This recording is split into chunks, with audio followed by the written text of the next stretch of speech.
कहानी नंबर 97। माँ बाप का उपकार। रवि अमेरिका से अपनी माँ को फोन करता है। हेलो माँ, मैं रवि बोल रहा हूँ। कैसी हो माँ? माँ ने कहा, मैं ठीक हूँ बेटे। ये बताओ तुम और बहू दोनों कैसे हो? हम दोनों ठीक है माँ, आपकी बहुत याद आती है।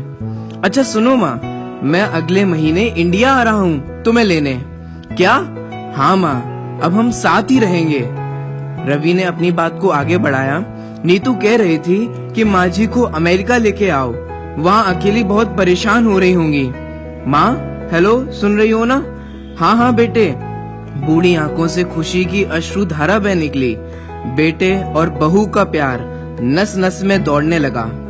जीवन के 70 साल गुजार चुकी सावित्री ने जल्दी से अपने पल्लू से आंसू पोंछे और बेटे से बात करने लगी। पूरे 2 साल बाद बेटा घर आ रहा था।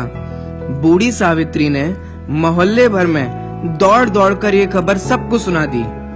सभी खुश थे कि चलो बुढ़ापा चैन से बेटे और बहू के साथ गुजर जाएगा। रवि अकेला आया था।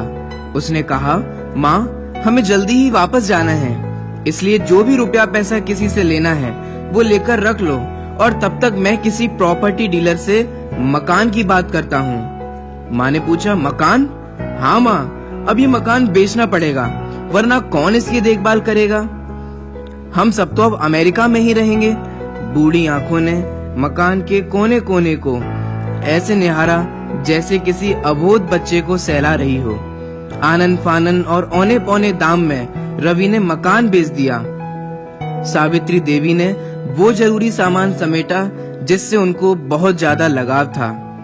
रवि ऑटो मंगवा चुका था।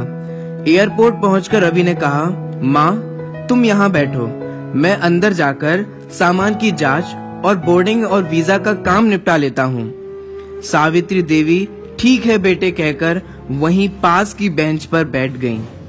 काफी समय बीत चुका था। बाहर बैठी सावित्री देवी बार बार उस दरवाजे की तरफ देख रही थी जिसमें रवि गया था, लेकिन अभी तक बाहर नहीं आया था। शायद अंदर बहुत भीड़ होगी सोचकर बूढ़ी आंखें फिर से गेट की तरफ देखने लगी। अंधेरा हो चुका था। एयरपोर्ट के बाहर आवागमन कम हो चुका था। एक कर्मचारी ने वृद्धा से पूछा, माँ जी किसी से मिलना है क्या?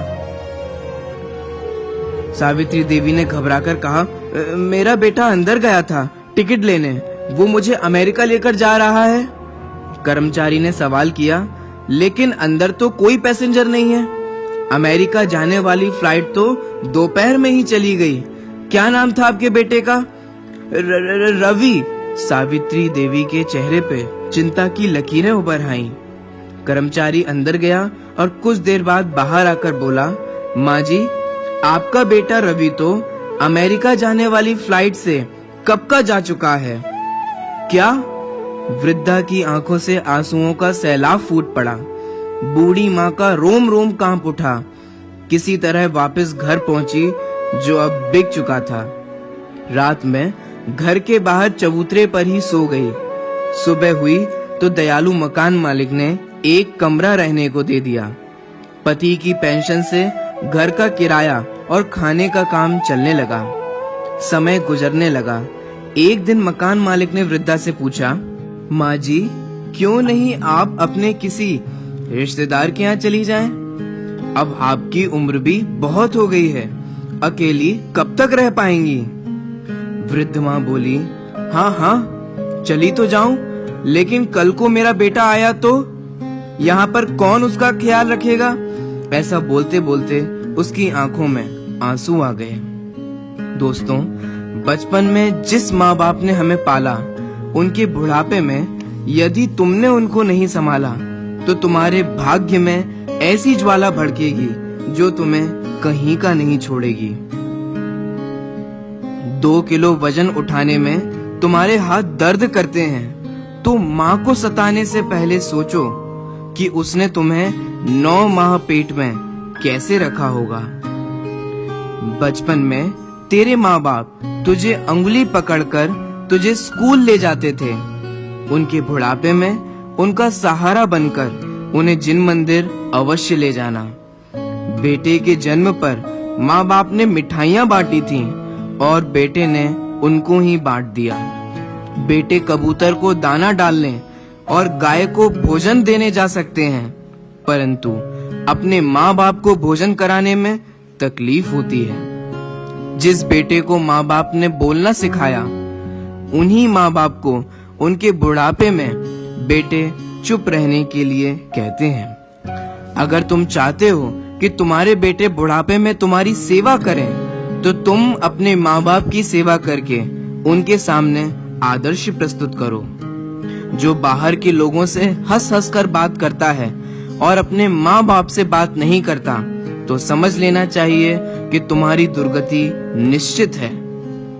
25-30 वर्षों तक माता पिता के पास रहने वाला और उनका स्नेह पाने वाला पत्नी के आते ही 1 वर्ष में अलग होकर माँ बाप को भूल जाता है और कहता है, my wife is my life. दोस्तों, सच कहता हूँ, इस कहानी को रिकॉर्डिंग करते वक्त मेरी आंखों में भी आंसू आ गए। इसलिए मेरा आपसे हाथ जोड़कर यह निवेदन है कि माँ बाप का दिल कभी कभी कभी मत दुखाना। ये वीडियो को आप अपने दोस्तों के साथ, परिवारजनों के साथ, अन्य रिश्तेदारों के साथ जरूर शेयर करें। धन्यवाद आपका, जो आपने अपना कीमती समय निकालकर यह वीडियो देखा। आखिर माँ तो माँ ही होती है।